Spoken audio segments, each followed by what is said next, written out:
In this week's episode, I'm joined by Jad-Évangelo Nasser, he, him, global inclusion expert, TEDx speaker, professor, cross-cultural radical educator, and entertainer. This week, our conversation is about ice cream without activism, bank wages hitting $25 an hour, bath bombs for trans rights, and more. Hi there, my name is Bernadette Smith, and I'm a keynote speaker and writer. Welcome to 5 Things in 15 Minutes, where I bring good vibes to DEI. Listen, folks, there's plenty of bad news out there. This show is about the good stuff. Real progress, real stories and ideas that show you what's possible in making your work and life more inclusive, bringing you some proof of positive change. Welcome to the show, Jad. Nice to have you. Thank you. Thank you for having me. It's a real treat, and I'm really looking forward to learning a little bit more about your background. So I know you are an expert in global inclusion and cross-cultural communication. I mean, what does that look like in today's world? I mean, it's such an interconnected world. What does it look like these days to have an effective cross-cultural communication? Absolutely. I focus a lot on the framework of global citizenship and what it means to be living in the world despite everything going on. How do we live in multiple environments, understanding the struggles and the strength of different communities and individuals around us, understanding our privilege and our disadvantage in correlation to other people's privileges and disadvantages around the world. So it's really existing in humanity, not just connecting superficially with other cultures or countries or individuals, but really understanding the privilege that we hold, that we have, and how can we help uplift other people who are more vulnerable than we are, decentering ourselves, being students of the global world instead of being dictators in the world, especially living in a country like the US, tending to dictate the narrative of marginalized communities. How do we allow marginalized communities to dictate their own narrative and us being students? So it has a lot with traveling within your environment, connecting with people, understanding, learning, unlearning, and really acknowledging concepts so often not spoken about, like colorism, apartheid, colonialism, gender inequalities, and queer rights, for example, understanding all those concepts and really discussing them. So it's not just about traveling or just connecting with different people. It's really immersing yourself in the stories of others, and how do we become better people, and how do we decenter ourselves, and let go, some things that we've been comfortable with for years. I love that. There's so much in there. So much in there. I mean, I think it's very common, obviously, for Americans to be very ethnocentric, and to center ourselves as a white person. I see whiteness as the default pretty much everywhere. And I think that as one of the things that I think about as I think about cross-cultural communication and how we get to this point that you're describing of cultural intelligence, it's got to be the power of stories, right? And the power of empathy. So what are some tips or resources that you would offer someone who's looking to, beyond travel, which of course is the obvious one, but to become a more culturally intelligent person? Well, I would start out by sharing my TED Talk, to be honest, on cultural curiosity. That has gained a lot of traction, not necessarily to amplify myself, but amplify the message. Sure. I can share it in the comments if possible. Yeah, we'll put it in the show notes as well. Yes, so it's called Can Cultural Curiosity and Cultural Segregation. And I think it would be a really good, start, at least for people to maybe, understand the framework of cultural curiosity and what they can do. In this talk, I discussed the idea of how do we expose ourselves and allow our minds to be exposed and not reject what is foreign. If we're faced with something foreign, the first thing we do is we fear it, so we get it out and we judge it and criticize. But how can we just allow it to come to us, right? Whether it's a foreign language, a foreign food, or even an event that is happening around the world, like what's happening in Sudan, Congo, Haiti, and Palestine, people tend to avoid talking about this because they don't know how to respond. I hear that a lot, like, I don't know what to say, I don't know how to feel. Well, maybe just keep opening your eyes and keep looking, and Mm, you know, it's gonna get uncomfortable, but that's just how it is. But I always tell, absolutely. in correlation with viewing the struggles of a community, you can see the strength, Mm-hmm. you can see how the community has power as well. So you have to look at both things, struggle and strength. That's how it is. When you are exposing yourself to other people, what are they struggling with, but what are they capable of? You know, Mm-hmm. like, for example, yes, years of enslavement, but also the first Black Republic, utilizing Creole as a strategic language, and why Creole is an important language, to be Mm-hmm. acknowledged, like strength in correlation to a struggle. And Mm-hmm. that can be great. We need to have a balance, when you're in a relationship, you're going to take the good and the bad of your partner. Mm-hmm. When you're in a friendship, not everything is always, glimmery and, bubbly and everything. Like, it's important to have this 50-50 balance of strength and struggle when we're faced with somebody foreign, right? Or like with a foreign concept. So be open to that. Yeah, absolutely. One thing I talk about in my work is the concept of kind curiosity, right? So we can be curious about someone who's different from us, but we need to bring a spirit of kindness to our curiosity so that we're approaching them in a way that feels safe for them too, right? Right? Mhm. Right. I think Yes. that there's a sense of safety that needs to be kind of created for both sides of the conversation, especially Mhm. in times in which people are just, well, first of all, especially because we're sort of wired, as you said, biologically speaking, to be afraid of something that's different from us. And especially because we're kind of in this time of division, I think that bringing the kindness is key here as well. So, one thing I wrote about in this week's Five Things newsletter is how I led a group discussion this week. I led a workshop and I invited the group to anonymously share what hashtag would you use to describe inclusion at your company right now. So heard everything from hashtag dying a slow death to hashtag quiet, hashtag nope, but also hashtag doing the work and collaborative. And all of that can be true. I know right now there's a lot of folks who want to give up, but there are also a lot of folks who are hungry for progress and for change. And I still think that's really, really possible. But I think that we need stories. We need stories and we need data to influence others for change. We need empathy. We need logic, hearts and minds. It all goes together. So I was wondering, how that could play into your concept of cultural intelligence. Well, I mean, there's always going to be, mixed reviews about what inclusion is. Like, Mhm. it's just, I always tell people, like, this is a basic human foundation to be Right. inclusive. Nothing, it's something that started even before the words DEI came to be, Sure. and to understand that we live in a world right now that is very much dictating what they want to do, very supremacist, and Mhm. not want to have inclusion. So we can't expect, I think my answer would be, we can't expect big organizations to be inclusive. We have to Mhm. stop trying to, let the big heads make the decisions of why they need to be included. Inclusion itself is a personal practice. It starts with you. If you want Mhm. to do it, you can't expect the higher ups or big companies and governments and entities to do it for you, because we live in a world that, quite frankly, just wants to profit off of, capitalism Mhm. and war, all of that. So Sure. who are you shouting at? So Mhm. when I hear such, like, dying a slow death or not there, like, I get it, because you're expecting those big entities to save you, but they're not here to save you. We Mhm. have to understand something. We live in a system, and this is the system that we live in. To be inclusive is a personal practice. You do it on your own.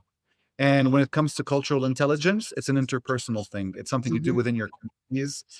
It's not something that you necessarily do on a popularity platform. You don't have to go live with it. You do it within your communities. You do it within Mhm. the people that you meet on your travels, and you take it around with you and you spread it around. And it becomes like, an infectious disease that we kind of all want. Yes. You know, you have to start it. Yeah. Don't work for the people and tell the people that you're being inclusive. Just do it for you and Yeah. carry on. And I completely agree. I love what you said. One thing I talk about is how inclusion requires intention, and that basically is it. And it starts with each individual. All right. Well, let's move into this week's good vibes. The first story this week comes from Ben & Jerry's Ice Cream, where co-founder Jerry Greenfield has stepped away, saying corporate leadership, Ben & Jerry's is now owned by Unilever, is muting the company's activist roots. So for decades as a private company, Ben & Jerry's connected ice cream with racial justice, climate action, and human rights. Lots of stories about Ben & Jerry's in 5 things. But now Unilever has been silencing that message, and Jerry is out. Mm. It's a wild story. I love that he's standing up for his beliefs. Absolutely. The good vibe of that story is that Jerry chose his own liberation. That's right. Instead of choosing the ascension to the oppressive world. So he did the choice that would benefit him, I think, and his family and everything. He chose himself and he chose his values. And he was like, I'm out. Yeah. Other people be silent and say nothing, and we'll get that paycheck and we'll say, yes, Unilever, we will do exactly what you tell us to do. And all I can say is, in terms of good vibes, I mean, personally for me, my values and my principles bring me the most joy in the world that a paycheck will never. Yes. I'll say that. I hear you. When you choose your principles and values and go by what's right for you, you will be compensated in many ways that are beyond, currency profits. You will get that. I mean, as a testimony, as someone who came to the US, been living here for 9 years, traveled the world, do the work, always stood by my principles. I never felt, captivated or stuck in the capitalism world. I feel like I'm living a very stable and very actually more than stable, life, financially, economic, but also, community wise, friendship wise, health wise, principles and values, like they nurture the community, they nurture our health, they nurture our mind, because it's something that is deeply rooted within us. Paychecks they can help with health, they can help with community, but it's relying on currency to survive in this world is not going to be enough. So as a good vibe to conclude this, I will say, choose your principles that are dear to you and you will be compensated. You will be compensated in many ways. Love it. Love it. Couldn't agree more. All right. The second story this week comes from Bank of America, which is raising its minimum hourly wage to $25 an hour, giving full-time workers more than a $50,000 annual salary. So women and BIPOC folks are going to be disproportionately impacted by this in a good way. So this is a commitment that Bank of America made in 2021. So they are following through on their commitment post the George Floyd racial justice uprising. So it matters. This stuff matters. I'll take the win. Yeah. No, for real. They can bump it up even more. I mean, $5 more in this economy is still not enough. Right. And big banks need to, do a little bit more. They need to do a little bit more with that and, maybe increase benefits and, PTOs and all of that. So it's not just about the hourly, pay, a minimum wage. It's also about like, the 4-hour work week, the instead of the 9 to 5, all of that. I mean, it's easy. I hear is good news, but is it being in practice? That's what I need to know. Oh yeah. Are they actually doing it? And once they do it, is it in practice? People are liking it. That's when that's when it's a good win. It's a win. It's not a win when it's a statement. That's true. Well, at least they followed through from 2021. So we know that they've implemented it. All right. The third story this week comes from Thailand, where the Senate voted to expand paid pregnancy leave from 98 to 120 days. There is no paid pregnancy leave here in the U.S., by the way. It's also rare to see South Asian countries expand parental protection. So that is notable as well. pretty great, especially for those in lower wage jobs. Mm-hmm. No, that is excellent to hear. I always like to hear news about, like the global south and what's happening. The classism in multiple countries in Asia is very real. That's very important. There was like the escalation of tourism for tourists treated like royalty, and then there's, the lower class working people, who are not getting enough. I think, this is good news because it's important to hear how, lower class or working class individuals in those economies are having a chance to rise up a little bit more. Mm-hmm. So I'm hoping to hear more of that, to be honest, Yeah. but that does bring me good news. I would like to hear things in Thailand that are not related to tourism. What's there. So that's a good thing. Yeah. Exactly. All right. The fourth story this week comes from Boston, Massachusetts, where the Old South Church, which is a very old church in Boston along the Freedom Trail, Revolutionary War era, they honored enslaved people once held by the early members of the church. So pretty amazing. They created I believe, a plaque out front, and this is sort of acknowledging its role in slavery and naming individuals erased by history. So I think this is pretty impressive, especially now. I mean, history is being erased a lot. A lot of institutions, especially churches and those holy places that we see around, want to erase things such as slavery, or like colonization. Religion, especially, any religion has a history of, having a bad side of colonization and Sure. dominance, in every religion that kind of exists almost. So admitting those things and then repairing them is very important. I think, there should be difficult conversations happening in churches and mosques and synagogues, and not just a feel good, love good kind of thing, Yeah. It's very important. Got to have a little reckoning as well. Yeah, absolutely. All right. And the last story this week comes from the beauty product company Lush, which launched a trans flag themed Liberation Bath Bomb, donating 75% of sales to trans led charities like Transactual and the Transgender Equality Network in Ireland. So I love this, especially because trans rights are very much under attack these days. And this is a UK based company, I believe. Yep. I love that. I really hope they're choosing the right organizations that are not exploiting, people, and making sure choosing activists and representatives who are of that community, because sometimes I tend to see, a lot of cisgender queer people representing trans rights movements or talking about it or legislations regarding that, which is important, but you cannot be representing that statement without having, a trans person, beside you having, this representation, because Right. again, it sounds like you're dictating the narrative of others. So it's important, that, as cisgender folks, to amplify that, but remember not to center ourselves, center the community, and make sure, that the organizations we're choosing, are non-exploitative organizations. The money is going there, absolutely. But also, this is really good to hear because there's a lot of attack on trans folks and trans liberation movements today. So hearing something like that is good. It gives a sense of comfort. It's gives a sense of like trust for trans people, brands and organizations. Safety is very important. So I think, probably trans individuals who want to feel a sense of safety in coffee shops, places of, worship or bread buy from. So at least having that representation there gives a sense of, safety.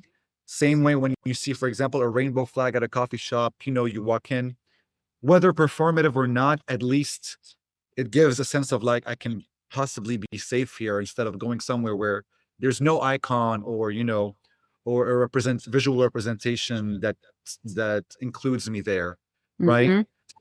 Any chance we have those, it's important. I think today, as much as we put rainbow flag, we should be putting, the trans flag next to it right away, because sometimes even, queer spaces are being rejecting of trans people indirectly. Absolutely. It should go hand in hand, to be honest, and not just stay on the rainbow. Yep. Add the flag to it and make sure like there's practices there that say like we welcome all and not just cisgender people. Yes, I think you're absolutely right. There's a lot of transphobia even within our community. And yes, and even today. So well said, Jad. Thank you so much for being an awesome guest. I'm going to move into this week's Good Vibes to Go. I'll share my good vibe to go and then invite you to share your good vibe to go. All right. So my good vibe to go is about several major Jewish holidays starting this week, including Rosh Hashanah today. Shana Tova to all who celebrate. I'm going to share a link in the show notes in the chat and how to learn about the Jewish holidays in a LinkedIn post by our friends at Seva Global. All right, Jad, what is your good vibe to go? Yes. My good vibe to go is do not be afraid to travel. Just go travel to even within the US or outside. Go ahead. You want to do it, explore the world, and try, meet somebody new. Meet somebody new. Make an adult friendship. If you encountered a new person in your life as an adult specifically, invite them out for coffee. And go have a good time with them and just meet new people. Take a little break from your usual friends and go with somebody. Try the newness of an adult friendship. That's the good vibe I want to leave everybody with.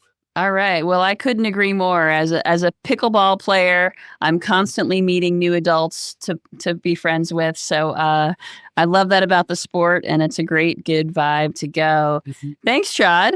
How can folks get in touch with you? There's my LinkedIn and my website. I can put it in here too. They can reach out to me. We'll make sure that gets put in the show notes.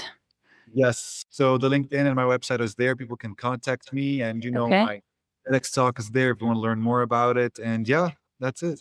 All right. Perfect. Well, thank you so much. It's been great having you today. Hope you have a great week. Take care. Thank you, Bernadette. Have a good one. Thank you for listening to 5 Things in 15 Minutes. I hope you found yourself inspired by at least one of this week's stories. If you did, would you mind sharing it with a colleague and leaving us a review on your favorite podcasting platform? And if you don't already get my 5 Things newsletter, join at 5thingsdei.com. I'm Bernadette Smith, and I'll see you next week right here for 5 Things in 15 Minutes, bringing good vibes to DEI.